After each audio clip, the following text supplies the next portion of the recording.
ఓకేనా రండి సార్.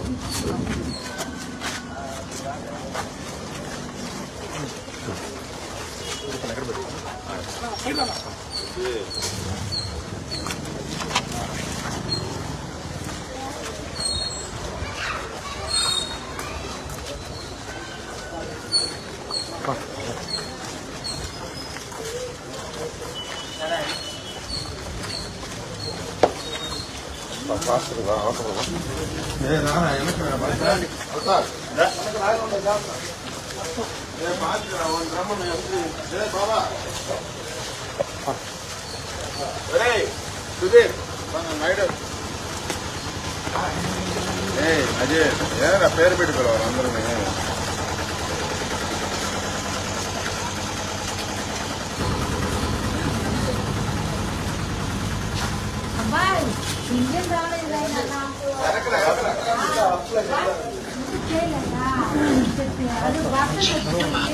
మన రాసుకో మన రా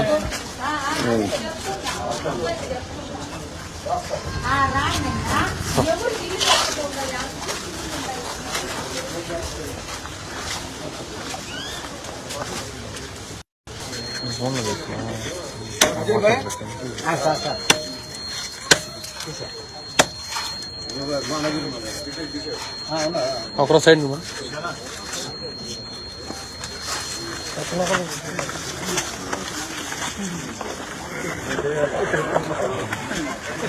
side రన్నా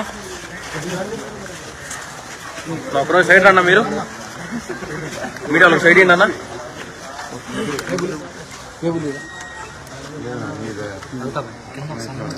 sir 1 second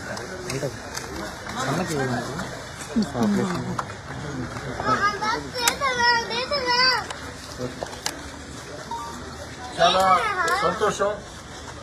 Nellore rural నియోజకవర్గం నీలగిరి సంఘంలో 38 లక్షల రూపాయల వ్యయంతో 1400 మీటర్ల రైళ్ల నిర్మాణం. వాస్తవం చెప్పాలంటే ఓ నెల రోజుల ముందు నా తమ్ముడు కోటమిరెడ్డి గిరిజారెడ్డి గడప గడపకి ఈ ప్రాంతానికి ఇచ్చేసినప్పుడు ఈ ప్రాంతంలో ఉండే నాయకులు కావచ్చు, ఈ ప్రాంతంలో ఉండే ప్రజలు కావచ్చు, నీలగిరి సంఘంలో దీర్ఘకాలికంగా ఉన్నటువంటి ఈ యొక్క రైలు నిర్మాణం. ఎందుకంటే ఇక్కడ రైళ్లు చేసేదానికి కాంట్రాక్టర్లు ఎవరు ముందుకు రాని పరిస్థితి.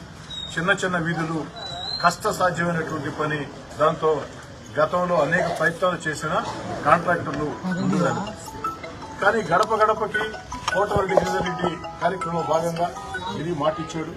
ఆ మాటని నెరవేర్చేదానికి అధికారులతో కాంట్రాక్టర్లతో ప్రత్యేకంగా మాట్లాడి ఖచ్చితంగా నీలగిరి సంఘంలో రైలు నిర్మాణం అవసరం. ఈ 35 లక్షల రూపాయలతో ఇక్కడ రైళ్లు చేపట్టినట్లయితే పలు అడ్డవీధులకి రైళ్లు వస్తాయి. మరో 9 లక్షలు కేటాయించినట్లయితే నీలగిరి సంఘంలో పూర్తి స్థాయిలో రైలు నిర్మాణం సమస్య లేకుండా పోతుంది, నిర్మాణం జరిగిపోతుంది. ఆ 9 లక్షలు కూడా కేటాయించమని కమిషనర్ గారిని అధికారులు కూడా కోరడం జరిగింది. త్వరలో కేటాయిస్తామని చెప్పారు. ఈ 35 లక్షల రూపాయలతో ఈ యొక్క రైలు నిర్మాణం వేగవంతంగా ప్రారంభించి అతి త్వరలోనే ప్రారంభోత్సవం చేసుకుంటామని తెలియజేసుకుంటూ, నా ఉద్దేశంలో ఒకటే, ఎక్కడైనా సరే అభివృద్ది పనుల విషయంలో శంకుస్థాపన చేశామంటే ఏదో టెంకాయలు కొట్టామా, ఫోటోలు తీసుకున్నామా, వెళ్లామా అన్న ధోరణి ఉండకూడదు. ఖచ్చితంగా ఏదైతే పని పూర్తి కావాలా, నిర్దేశిత కాలం ప్రకారం పని పూర్తి కావాలా, ఆ ప్రకారం నెల్లూరు రూరల్ నియోజకవర్గంలో రోడ్లు కావచ్చు, డ్రైన్లు కావచ్చు, పైప్ లైన్లు కావచ్చు, కరెంటు సౌకర్యాలు కావచ్చు, తాగునీటి సమస్య కావచ్చు, ఈ యొక్క సమస్యల పరిష్కారం కోసం గత 7 నెలలుగా తెలుగుదేశం పార్టీ కూటమి అధికారంలోకి వచ్చిన తర్వాత యుద్ధ ప్రాతిపదికన అధికారుల సహాయ సహకారాలతో చేపడుతున్నాం. రాబోయే రోజుల్లో మరిన్ని కార్యక్రమాలు కూడా శ్రీకారం చుట్టబోతున్నాం. నెల్లూరు రూరల్ నియోజకవర్గం అభివృద్ది కార్యక్రమాల విషయంలో రాష్ట్రానికి ఒక ఆదర్శం కావాలా అన్నది నా ఉద్దేశం.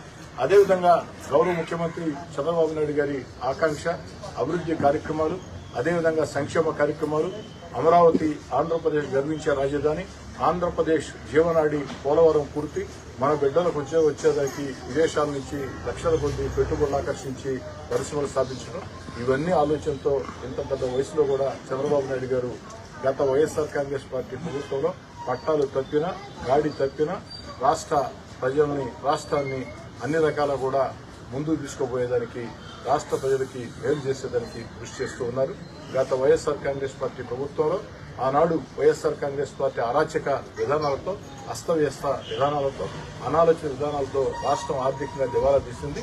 ఆర్థికంగా దివాలా తీసిన చంద్రబాబు నాయుడు గారు ఒక పక్క సంక్షేమం, అభివృద్ది ఈ రెండు కూడా దృష్టి పెడుతూ మరోపక్క ఎన్నికల్లో ఇచ్చిన హామీల్ని ఒక్కొక్కటి నెరవేరుస్తూ వస్తున్నారు.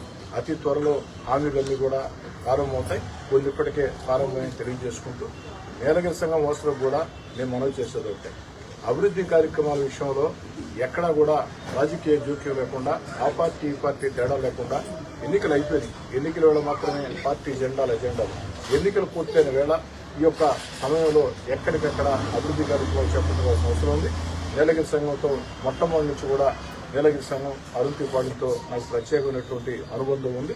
ఆ అనుబంధంతో నీలగిరి సంఘాన్ని, అరుంతిపాడాన్ని ప్రత్యేకంగానే చూస్తానని, ప్రత్యేకంగానే ప్రేమిస్తానని చెప్పని మాట ఇస్తూ ఈ 35 లక్షల రూపాయల పనులకి సంబంధిత కాంట్రాక్టర్కి ప్రజలందరూ సహకరించారు. మళ్లీ చెప్తున్నా, స్థానిక ప్రజలు ఆ కాంట్రాక్టర్కి సహకరించినట్లయితే, వ్యక్తిగత పంతాలకి, భేదాలకి పోయినట్లయితే నీలగిరి సంఘంలో ఎప్పటికీ రైలు నిర్మాణం ఇక సాధ్యం కాదు.